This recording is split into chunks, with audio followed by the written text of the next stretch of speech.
बोलो सच्चिदानंद सद्गुरु श्री साईनाथ महाराज की जय। श्री अनंत कोटि ब्रह्मांड नायक राजाधिराज योगीराज परम ब्रह्म श्री सच्चिदानंद सद्गुरु श्री साईनाथ महाराज की जय। श्री साई सच्चरित्र अध्याय 11। सगुण ब्रह्म श्री साईं बाबा। ब्रह्म के दो स्वरूप हैं, निर्गुण और सगुण। निर्गुण निराकार है और सगुण साकार है। यद्यपि वो एक ही ब्रह्म के दो रूप हैं, फिर भी किसी को निर्गुण और किसी को सगुण उपासना में दिलचस्पी होती है। जैसा कि गीता के अध्याय 12 में वर्णन किया गया है, सगुण उपासना सरल और श्रेष्ठ है। मनुष्य स्वयं आकार यानी कि शरीर इंद्रिय में है, इसलिए उसे ईश्वर की साकार उपासना स्वभावतः ही सरल है। जब तक कुछ काल सगुण ब्रह्म की उपासना ना की जाए, तब तक प्रेम और भक्ति में वृद्धि ही नहीं होती। सगुण उपासना में जैसे जैसे हमारी प्रगति होती जाती है, हम निर्गुण ब्रह्म की ओर अग्रसर होते जाते हैं। इसलिए सगुण उपासना से ही श्री गणेश करना अति उत्तम है। मूर्ति, वेदी, अग्नि, प्रकाश, सूर्य, जल और ब्राह्मण आदि सप्त उपासना की वस्तुएं होते हुए भी सद्गुण ही इन सभी में श्रेष्ठ है। श्री साईं का स्वरूप आंखों के सम्मुख लाओ, जो वैराग्य की प्रत्यक्ष मूर्ति और अनन्य शरणागत भक्तों के आश्रयदाता हैं। उनके शब्दों में विश्वास लाना ही आसन और उनके पूजन का संकल्प करना ही समस्त इच्छाओं का त्याग है। कोई कोई श्री साईं बाबा की गणना भगवत भक्त अथवा एक महाभागवत यानी कि महाभक्त में करते थे या करते हैं, परंतु हम लोगों के लिए तो वे ईश्वरावतार हैं। वे अत्यंत क्षमाशील, शांत, सरल और संतुष्ट थे, जिसकी कोई उपमा ही नहीं दी जा सकती। यद्यपि वे शरीरधारी थे, पर यथार्थ में निर्गुण, निराकार, अनंत और नित्य मुक्त थे। गंगा नदी समुद्र की ओर जाते हुए मार्ग में ग्रीष्म से व्यथित अनेकों प्राणियों को शीतलता पहुंचाकर आनंदित करती, फसलों और वृक्षों को जीवन दान देती और जिस प्रकार प्राणों की क्षुधा शांत करती है, उसी प्रकार श्री साईं संत जीवन व्यतीत करते हुए भी दूसरों को सांत्वना और सुख पहुँचाते हैं। भगवान श्री कृष्ण ने कहा है, संत ही मेरी आत्मा है, वे मेरी जीवित प्रतिमा और मेरे ही विशुद्ध रूप हैं। मैं स्वयं वही हूँ। ये अवर्णीय शक्तियाँ या ईश्वर की शक्ति जो कि सत, चित और आनंद है, शिरडी में साईं रूप में अवतीर्ण हुई थी। श्रुति यानी कि तैत्तिरीय उपनिषद में ब्रह्म को आनंद कहा गया है। अभी ये विषय केवल पुस्तकों में पढ़ते और सुनते थे, परंतु भक्तगण ने शिरडी में इस प्रकार का प्रत्यक्ष आनंद पा लिया है। बाबा सबके आश्रयदाता थे, उन्हें किसी की सहायता की आवश्यकता नहीं थी। उनके बैठने के लिए भक्तगण एक मुलायम आसन और एक बड़ा तकिया लगा देते थे। बाबा भक्तों के भावों का आदर करते और उनकी इच्छा अनुसार पूजन आदि करने देने में किसी प्रकार की आपत्ति न करते थे। कोई इत्र और चंदन लगाते, कोई सुपारी, पान और अन्य वस्तुएं भेंट करते और कोई नैवेद्य अर्पित करते थे। यद्यपि ऐसा जान पड़ता था कि उनका निवास स्थान शिरडी में है, परंतु वे तो सर्वव्यापक थे। इसका भक्तों ने नित्य प्रति अनुभव किया है।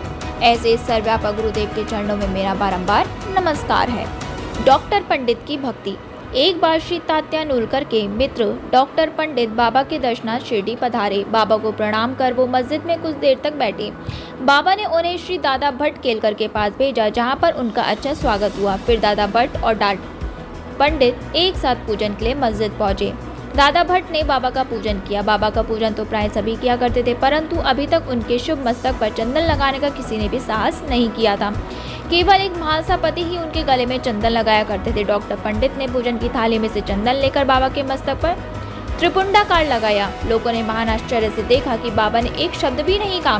संध्या समय दादा भट्ट ने बाबा से पूछा, क्या कारण है कि आप दूसरों को तो मस्तक पर चंदन नहीं लगाने देते, परंतु डॉक्टर पंडित को आपने कुछ भी नहीं कहा। बाबा कहने लगे, डॉक्टर पंडित ने मुझे अपने गुरु श्री रघुनाथ महाराज धोपेश्वरकर, जो कि काका पुराणे के नाम से प्रसिद्ध हैं, के ही समान समझा और अपने गुरु को वह जिस प्रकार चंदन लगाते थे, उसी भावना से उन्होंने मुझे चंदन लगाया। तब मैं कैसे रोक सकता था? पूछने पर डॉक्टर पंडित ने दादा भट्ट से कहा कि मैंने बाबा को अपने गुरु काका पुराणे के समान ही जानकर उन्हें त्रिपुंडाकार चंदन लगाया है, जिस प्रकार मैं अपने गुरु को सदैव लगाया करता था। यद्यपि बाबा भक्तों को ही उनकी इच्छा अनुसार पूजन करने देते थे, परंतु कभी कभी तो उनका व्यवहार विचित्र ही हो जाया करता था। जब कभी वो पूजन की थाली फेंक कर रुद्रावतार धारण कर लेते, तब उनके समीप जाने का साहस ही किसी को ना हो सकता था। कभी वे भक्तों को झिड़कते और कभी मोम से भी नरम होकर शांति तथा क्षमा की मूर्ति से प्रतीत होते थे। कभी कभी वो क्रोधावस्था में कंपायमान हो जाते और उनके लाल नेत्र चारों ओर घूमने लगते थे। तथापि उनके अंतःकरण में प्रेम और मातृ स्नेह का स्रोत बहा ही करता था। भक्तों को बुलाकर वो कहा करते थे कि उन्हें तो कुछ ज्ञात ही नहीं है कि वो कब उन पर क्रोधित हुए। यदि यह संभव हो कि माताएं अपने बालकों को ठुकरा दें और समुद्र नदियों को लौटा दें, तो ही वे भक्तों के कल्याण की भी उपेक्षा कर सकते हैं। वे तो भक्तों के समीप ही रहते हैं और जब भक्त उन्हें पुकारते हैं तो वो तुरंत ही उपस्थित हो जाते हैं। वे तो सदा भक्तों के प्रेम के भूखे हैं। हाजी सिद्दीक फाल्के। ये कोई नहीं कह सकता था कि कब श्री साईं बाबा अपने भक्त को अपना कृपा पात्र बना लें। ये उनकी सदिच्छा पर निर्भर था। हाजी सिद्दीक फाल्के की कथा इसी का उदाहरण है। कल्याण निवासी एक दियाबंद जिनका नाम सिद्दीक फाल्के था, मक्का शरीफ की हज करने के बाद शिरडी आए। वो चावड़ी में उत्तर की ओर रहने लगे। वो मस्जिद के सामने खुले आंगन में बैठा करते थे। बाबा ने उन्हें 1 माह तक मस्जिद में प्रविष्ट होने की आज्ञा ना दी और ना ही मस्जिद की सीढ़ी चढ़ने दी। फाल्के बहुत निराश हुए और कुछ निर्णय ना कर सके कि कौन सा उपाय काम में लाए। लोगों ने उन्हें सलाह दी कि आशा ना त्यागो, श्यामा श्री साईं बाबा के अंतरंग भक्त हैं, तुम उनके पास ही जाओ और बाबा के पास पहुंचने का प्रयत्न करो। जिस प्रकार भगवान शंकर के पास पहुंचने के लिए नंदी के पास जाना आवश्यक होता है, उसी प्रकार बाबा के पास भी श्यामा के द्वारा ही पहुंचना चाहिए। और इस प्रकार बाबा के दरबार में हाजी शामिल हो गए। बाबा का तत्व पर नियंत्रण। बाबा के तत्व नियंत्रण की 2 घटनाओं के उल्लेख के साथ ही ये अध्याय अब हम समाप्त करेंगे। एक बार संध्या समय शिरडी में भयानक झंझावात आया। आकाश में घने और काले बादल छाए हुए थे। पवन झकोरों से बह रहा था। बादल गरजते और बिजली चमक रही थी। मूसलाधार वर्षा प्रारंभ हो गई। जहां देखो वहां जल ही जल दृष्टिगोचर होने लगा। सब पशु पक्षी और शिरडीवासी अधिक भयभीत होकर मस्जिद में एकत्रित हुए। शिरडी में देवियां तो अनेकों हैं, परंतु उस दिन सहायता कोई ना आई। इसलिए सभी ने अपने भगवान साईं से, जो भक्ति के ही भूखे थे, संकट निवारण करने की प्रार्थना की। बाबा को भी दया आ गई और वो बाहर निकल आए। मस्जिद के समीप खड़े होकर उन्होंने बादलों की दृष्टि का गरजते हुए शब्दों में कहा कि बस शांत हो जाओ। कुछ समय के बाद ही वर्षा का जोर कम हो गया और पवन मंद पड़ गया तथा आंधी भी शांत हो गई। आकाश में चंद्रदेव उदित हो गए और तब सब लोग अति प्रसन्न होकर अपने अपने घर लौट आए।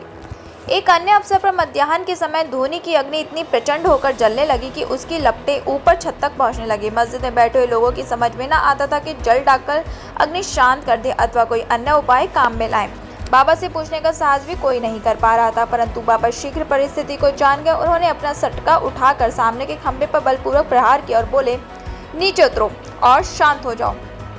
सटके की प्रत्येक ठोकर पर लपटें कम होने लगी और कुछ मिनटों में ही ध्वनि शांत और यथापूर्व हो गई। श्री साईं ईश्वर के अवतार हैं। जो उनके सामने नत हो, उनके शरणागत होगा, उस पर वो अवश्य कृपा करेंगे। जो भक्त इस अध्याय की कथाएं प्रतिदिन श्रद्धा और भक्तिपूर्वक पठन करेगा या सुनेगा, उसको दुखों से शीघ्र ही छुटकारा हो जाएगा। केवल इतना ही नहीं, वरन उसे सदैव श्री साईं चरणों का स्मरण बना रहेगा और उसे अल्पकाल में ही ईश्वर दर्शन की प्राप्ति होकर उसकी समस्त इच्छाएं पूरी हो जाएंगी और इस प्रकार वो निष्काम बन जाएगा। श्री सद्गुरु साईनाथ परमस्तु शुभम भवतु। दोस्तों, स्ट्रे एनिमल को फीड कराना बिल्कुल मत भूलेगा। मैं चलती हूँ अब। ओम साई राम। मिलते हैं हम नेक्स्ट एपिसोड में।